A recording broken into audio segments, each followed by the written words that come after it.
BNS में chapter number 6 में section 114 से 125 तक दे रखे हैं हर्ट एंड ग्रीवस हर्ट के बारे में और उनकी एग्रावेटेड फॉर्म्स एंड पनिशमेंट के बारे में। सबसे पहले सेक्शन 114 हर्ट को डिफाइन करता है और इसको आप रिलेट कर सकते हो इंग्लिश लॉ में जो टर्म आता है ना बैटरी, उससे। तो ये जो हर्ट होता है ये होता क्या है? ये ऐसी चीज़ है जिससे हो रहा है बॉडीली पेन। किसी पर्सन को बॉडीली पेन दिया जा रहा है, किसी को डिजीज़ दी जा रही है, कोई बीमारी दी जा रही है, या कोई इन्फर्मिटी दी जा रही है, लाइक कोई वीकनेस, डिसेबिलिटी वगैरह। तो ये चीज़ हर्ट है। जैसे कि किसी के बाल खींच दिए, किसी के चाटा मार दिया, तो ये चीज़ क्या है? ये हर्ट है, क्योंकि ये बॉडीली पेन दे रही है। और इसका एक एग्जाम्पल आपको एक केस में भी देखने को मिलेगा, एम्परर वर्सेस अनीस बेग का। इस केस में क्या होता है कि जो एक्यूज है वो एक स्वीट डिश जिसमें धतूरा उसने मिलाया हुआ होता है वो एक लड़की को देता है जिसके प्रति वो रोमांटिकली इंटरेस्टेड है। तो वो स्वीट डिश वो लड़की और उसकी फैमिली वाले खा लेते हैं और उसको खाने की वजह से वो बीमार हो जाते हैं। तो ये कहा जाता है कि उस एक्यूज ने उस लड़की को और उसकी फैमिली को क्या किया है? हर्ट किया है। अब यहाँ पर ये चीज़ ध्यान रखनी है कि जो हर्ट वाली चीज़ है, ये हर्ट के लिए ज़रूरी है कोई बॉडीली पेन करना, डिजीज़ करना, इन्फर्मिटी कॉज करना। सिर्फ और सिर्फ मेंटल और इमोशनल डिस्ट्रेस अगर हो रहा है किसी एक्ट से तो वो हर्ट नहीं है। और साथ ही ये ध्यान रखना है कि हर्ट के लिए ये चीज़ ज़रूरी नहीं है। क्या चीज़ ज़रूरी नहीं है? कि किसी तरह की जो इंजरी जो भी हुई है वो विजिबल हो रही हो, वो दिखाई दे रही हो स्पष्ट रूप से, ये चीज़ भी ज़रूरी नहीं है। और ना ही ये ज़रूरी है कि किस लेवल का पेन उस हर्ट ने दिया है। बहुत ज़्यादा सीवियर पेन दिया है या बहुत ज़्यादा कम दिया है, ये चीज़ भी मैटर नहीं करती है। कितना भी दिया है पेन, वो हर्ट है। अब सेक्शन 115 क्या बता रहा है? ये बता रहा है कि कब कहा जाएगा कि जो हर्ट दिया गया है वो दिया गया है वॉलंटरली। तो जो कोई भी कोई एक्ट करता है किस इंटेंशन से? किसी पर्सन को हर्ट करने की इंटेंशन से, या फिर ये जानते हुए कि जो वो कर रहा है उससे किसी पर्सन को हर्ट हो सकता है, तो तब कहा जाएगा कि वो किया है हर्ट उस पर्सन को वॉलंटरली। और जो कोई भी वॉलंटरली किसी को हर्ट कॉज करता है as per section 115 sub section 2 वो लाइबल होता है सिंपल और रिगरस इम्प्रिजमेंट के लिए अप टू 1 ईयर, या फिर फाइन अप टू 10,000, या फिर बोथ। और ज़रूरी चीज़ यह है कि वो केस फॉल नहीं हो रहा होना चाहिए सेक्शन 122 के सबसेक्शन 1 में, क्योंकि वहाँ पे बता रखा है कि अगर ग्रेव एंड सडन प्रोवोकेशन के रेस्पॉन्स में किया जाए हर्ट तो तब थोड़ा कम पनिशमेंट मिलती है। तो तब मिलेगी पनिशमेंट कितनी? 1 मंथ इम्प्रिजमेंट, या फिर फाइन अप टू 5,000 रुपीज़, या फिर बोथ। सेक्शन 116 ग्रीवस हर्ट को डिफाइन करता है और टोटल 8 कैटेगरी दे रखी हैं हर्ट की जो कि ग्रीवस हर्ट कहलाएंगी। सबसे पहला है इमस्कुलेशन, यानी कि एक मेल को उसके मस्कुलिन वीकर से डिप्राइव करना। किस तरीके से? लाइक प्रोकेस्ट्रेशन, जिसको हम कहते हैं removal of testicles of male, या by cutting the sexual organ, और बाय इंजरिंग द स्क्रोटम। जो टेस्टिकल्स होते हैं उनको इंजर कर दिया, स्पाइनल कोड को इंजर कर दिया, टेस्टिस को इंजर कर दिया। ठीक है, थोड़ा थोड़ा साइंस में जाना इस चीज़ को अच्छे से समझने के लिए। तो ये चीज़ आती है इमस्कुलेशन की कैटेगरी में।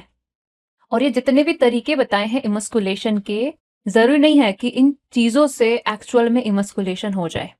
कई बार ऐसा होता है कि किसी के टेस्टिकल्स पे इंजरी कर दिया है but still that male is capable of penetration, तो तब नहीं माना जाएगा कि इमस्कुलेशन कर दिया गया उसका, और फिर वो ग्रीवस हर्ट की कैटेगरी में फॉल नहीं होगा। तो इसलिए इमस्कुलेशन होना चाहिए। ये जो तरीके बताए इनमें से किसी भी तरीके से। दूसरी कैटेगरी है permanent privation of site of either I. दोनों में से किसी भी आंख या दोनों आंख की जो देखने की क्षमता है उसको परमानेंटली खत्म अगर कर दिया जाए तो ये चीज भी आएगी ग्रीवस हर्ट की कैटेगरी में। इसलिए ध्यान ये रखना है कि अगर ऑप्शन में दे रखा है temporary loss of either I site तो वो चीज नहीं आएगी ग्रीवस हर्ट की कैटेगरी में।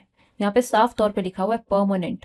सिमिलरली दोनों कानों में से किसी भी कान की जो सुनने की क्षमता है उसको अगर परमानेंटली खत्म कर दिया जाता है तो ये चीज भी ग्रीवस हर्ट की कैटेगरी में आएगा। नेक्स्ट पॉइंट है प्राइवेशन ऑफ एनी मेंबर और जॉइंट। इसका मतलब क्या है कि हमारी बॉडी के जितने भी पार्ट्स होते हैं और जो जॉइंट्स होते हैं उनका अगर लॉस किया जाए तो ये चीज भी आएगी ग्रीवस हर्ट की कैटेगरी में। नेक्स्ट पॉइंट है डिस्ट्रक्शन और permanent impairing of the power of any member और जॉइंट। अब यहाँ पर कुछ किया है ऐसा जिससे जो हमारे बॉडी के पार्ट्स होते हैं और जो जॉइंट्स वगैरह होते हैं जो वो फंक्शन परफॉर्म करते हैं वो नहीं कर पा रहे हैं परफॉर्म, उनकी वो पावर को डिस्ट्रक्ट कर दिया है या फिर परमानेंटली खत्म कर दिया है, तो वो चीज यहाँ पे ग्रीवस हर्ट कहलाएगी। क्लोज एफ कह रहा है परमानेंट डिसफिगरेशन ऑफ हेड और फेस। यहाँ पर अपर बॉडी पार्ट जो है हमारा फेस और हेड, इसको लिया गया है और इसमें क्या किया जा रहा है, परमानेंट डिसफिगरेशन। लाइक जैसे कि किसी का फेस है, उस पे बहुत तेज चाकू से कट मार दिया है। अब वो कट ऐसा है जो हमेशा निशान बना के रखेगा फेस पे, तो ये चीज क्या है, ये है ग्रीवस हर्ट। अब मान के चलो किसी की चेस्ट पे मार दिया, वो चीज नहीं है। ध्यान रखना है कि फेस या फिर हेड पे परमानेंट जो दिया गया है निशान, वो है ग्रीवस हर्ट। इस तरह का निशान अगर इनर बॉडी पार्ट पे दिया जा रहा है ना, तो वो यहाँ पर ग्रीवस हर्ट की कैटेगरी में नहीं आएगा, ये ध्यान रखना है। और एग्जाम में ना सिर्फ खाली ये लिख कर दे देते हैं डिसफिगरेशन ऑफ हेड और फेस, क्या ये ग्रीवस हर्ट है?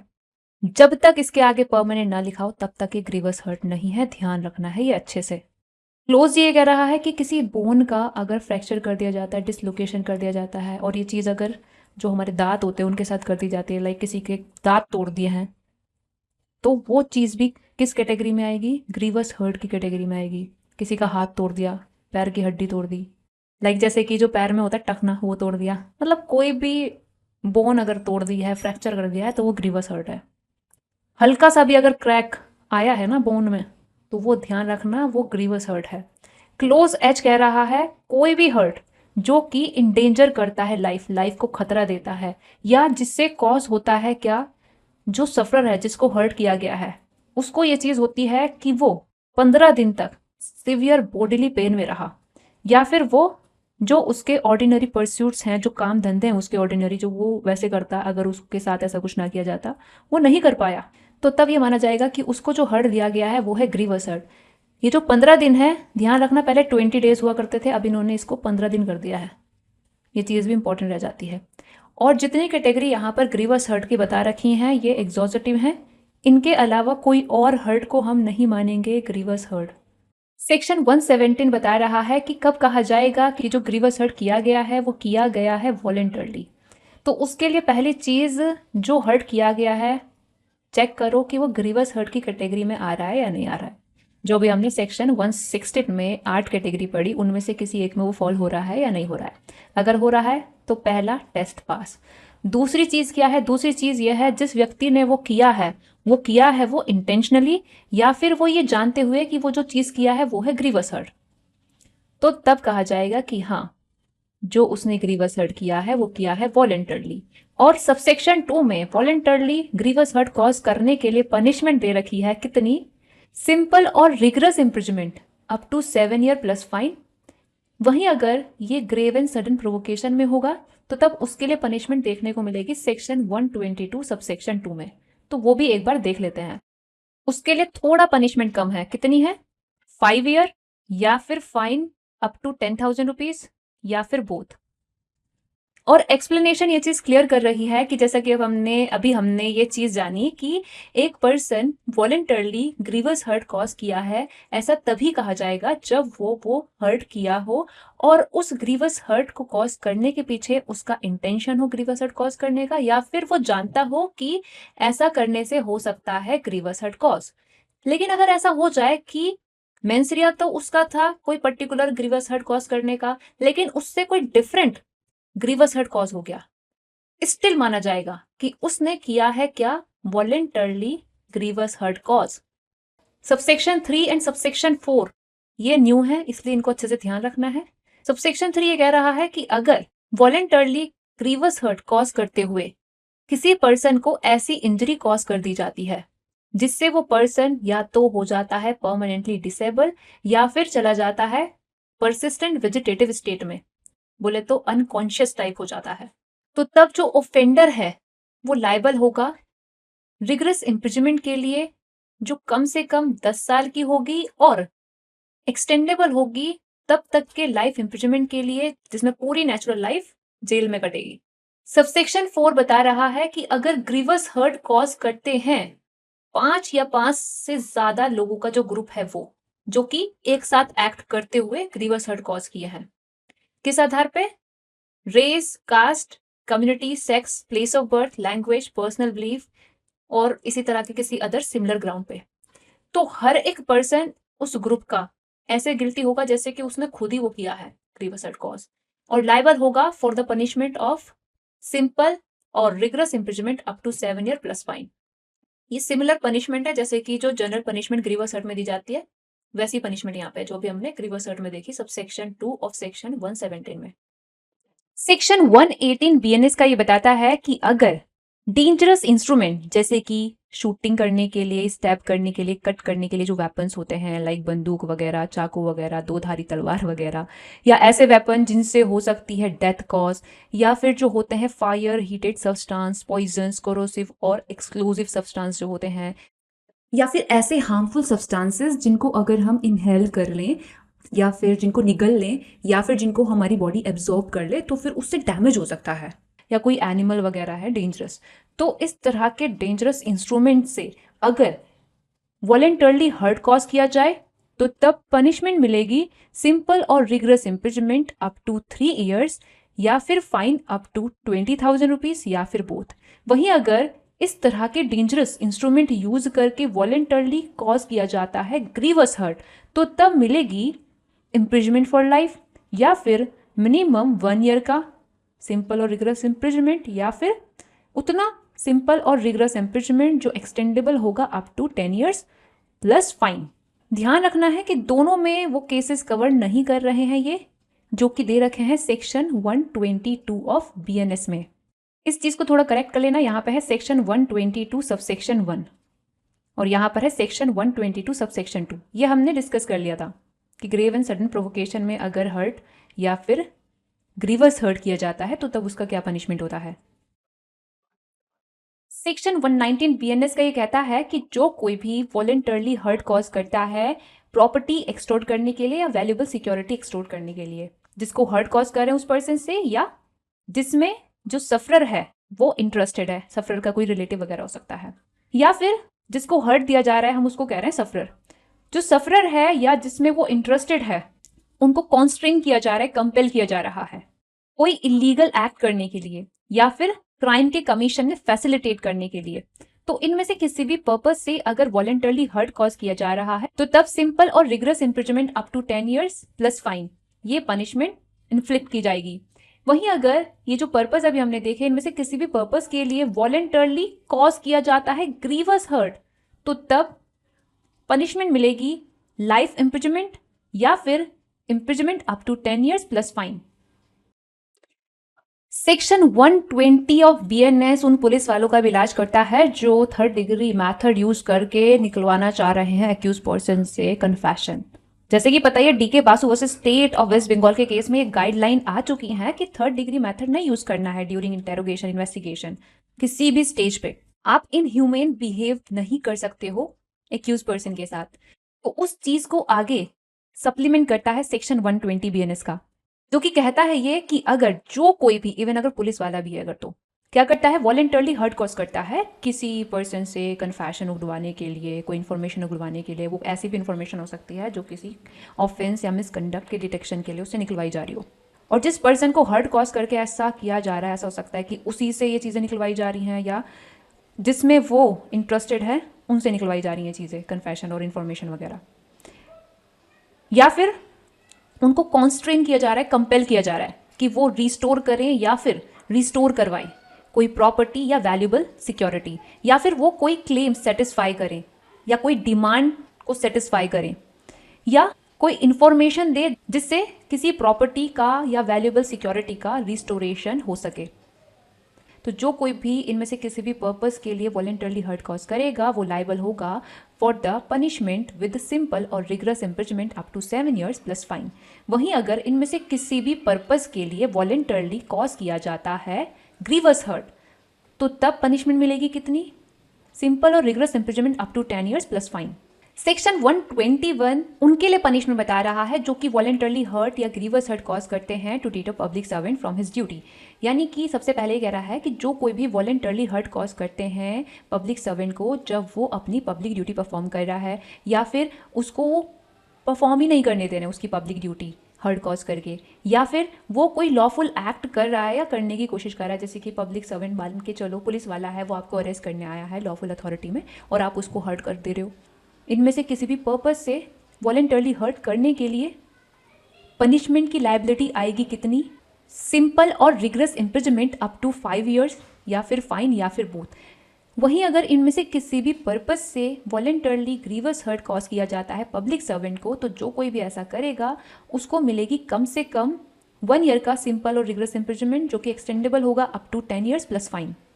सेक्शन 122 हमने डिस्कस कर लिया था सेक्शन 115 एंड 117 के साथ। इसकी हेडिंग ध्यान रखनी है आपने, क्योंकि ये प्रीलिम्स में पूछ ली जाती है। सेक्शन 123 बीएनएस का ये कहता है कि अगर पॉइजन या फिर कोई स्टूपीफाइंग, इंटॉक्सिकेटिंग या फिर होलसम ड्रग या कोई अदर चीज़, जैसे नशीली चीज़ें होती है ना, चरस, गांजा, ऐसे टाइप की चीज़ है, तो अगर इस तरह की कोई भी चीज़, पॉइजन या नशीली टाइप की चीज़ें किसी पर्सन को कोई देता है या दिलवाता है, क्यों? इस इंटेंशन से ताकि उस पर्सन को हर्ट हो, या फिर ये जानता है कि ऐसा करने से उस पर्सन को हर्ट होगा, या फिर कोई ऑफेंस कमिट करने के लिए ऐसा वो कर रहा है, या किसी ऑफेंस में ताकि फैसिलिटेट किया जाए इसलिए वो ऐसा कर रहा है, तो तब जो कोई भी ये चीज़ कर रहा है वो यहाँ पर लायबल होगा सिंपल और रिगरस इम्प्रिजनमेंट के लिए up to 10 years plus fine. Section 124 BNS में जो दे रखा है, इसका सबसेक्शन 1 आईपीसी में होता था सेक्शन 326A, सबसेक्शन 2 इसका होता था आईपीसी में सेक्शन 326B। तब इन दोनों को आईपीसी में ऐड किया गया था 2013 में, ताकि जो एसिड अटैक विक्टिम होती है उनको कुछ रिलीफ दी जा सके। और इससे रिलेट करोगे आप section 396 subsection 7 of BNSS.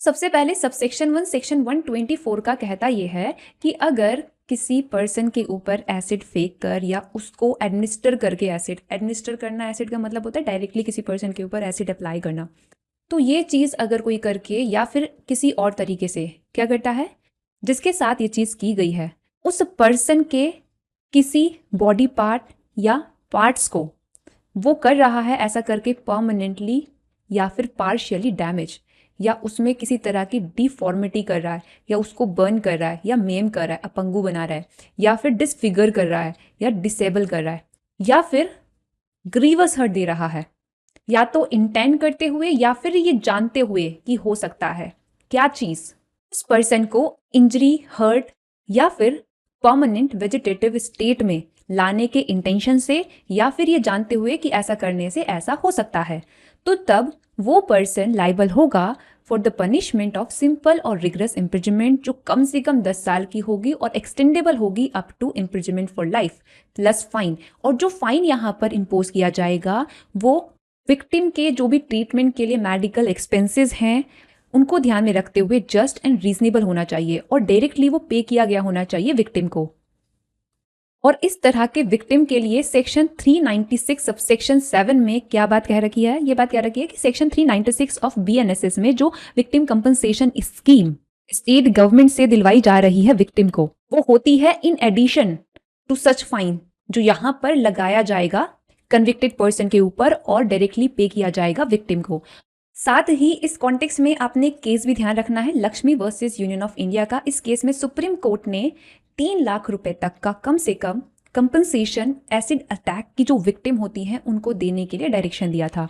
Subsection 2 section 124 का ये कह रहा है कि अगर जो एसिड अटैक हुआ है वो रहे अटैम्प्ट की स्टेज में, एसिड फेंका, एसिड फेंकने का अटैम्प्ट किया, या फिर एसिड एडमिनिस्टर करने का अटैम्प्ट किया किसी पर्सन को, या किसी और तरीके का अटैम्प्ट किया गया है with intention of causing permanent or partial damage or deformity or burns or maiming or disfigurement or disability or grievous hurt to that person, तो तब जो कोई भी ये अटैम्प्ट की स्टेज में है वो सिर्फ इस अटैम्प्ट के लिए लाइबल होगा कम से कम 5 साल के सिंपल या फिर रिगरस इम्प्रिजनमेंट के लिए एंड मैक्सिमम 7 ईयर तक के सिंपल या फिर रिगरस इम्प्रिजनमेंट के लिए, जिसके साथ फाइन भी इंक्लूड किया जाएगा।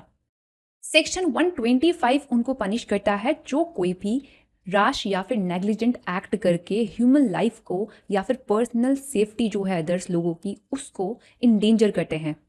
उनके लिए जो जनरल पनिशमेंट है वो है सिंपल या फिर rigorous imprisonment up to 3 year या फिर फाइन अप टू 2500 रुपीज़ या फिर बोथ। वहीं अगर ऐसा करके किसी को हर्ट कॉज कर दिया जाए तो तब सिंपल या फिर rigorous imprisonment up to 6 month या फिर फाइन अप टू 5,000 रुपीज़ या फिर बोथ। वहीं अगर ऐसा करके किसी को ग्रीवस हर्ट कॉज कर दिया जाए, ग्रीवस हर्ट कहाँ पे हमने पढ़ा? सेक्शन 116 ऑफ बीएनएस में। और हर्ट कौन से सेक्शन में डिफाइन है, कहाँ पे हमने पढ़ा, ये आप मुझे कमेंट सेक्शन में बताना। तो अगर ऐसा करके किसी को ग्रीवस हर्ट कॉज कर दिया जाए तो तब मिलेगी सिंपल या फिर rigorous imprisonment up to 3 year या फिर फाइन अप टू 10,000 रुपीज़ या फिर बोथ।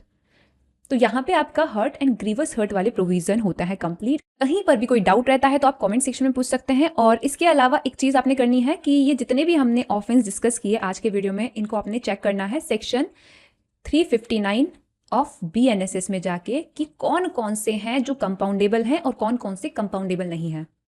आपको नोट्स में लिखा हुआ मिल जाएगा, लेकिन फिर भी आप ये चीज़ सेक्शन 359 ऑफ बीएनएसएस में भी चेक करना। ये सेक्शन बीएनएसएस का बताता है कि कौन कौन से ऑफेंस जो बीएनएस में हैं वो कंपाउंडेबल हैं। तो आज के वीडियो बस इतना ही रखते हैं। अगर आपको नोट्स वगैरह परचेस करने हैं तो नोट्स परचेस करने के लिए आप मुझे कांटेक्ट कर सकते हैं मेरे व्हाट्सएप नंबर पर, जो कि स्क्रीन पर दिख ही रहा है। बीएनएस के, बीएसए के और काफ़ी सारे सब्जेक्ट हैं, उनके नोट्स आपको मिलेंगे हार्ड कॉपी में ही और कुछ सब्जेक्ट के पीडीएफ में मिल जाते हैं। तो एक बार आप व्हाट्सएप प्रोफाइल में जाके चेक कर लेना। ऑलराइट, जाते जाते चैनल को सब्सक्राइब कर देना और मेरा टेलीग्राम चैनल है स्टडी को विजिट, तो उसको भी ज्वाइन कर लेना।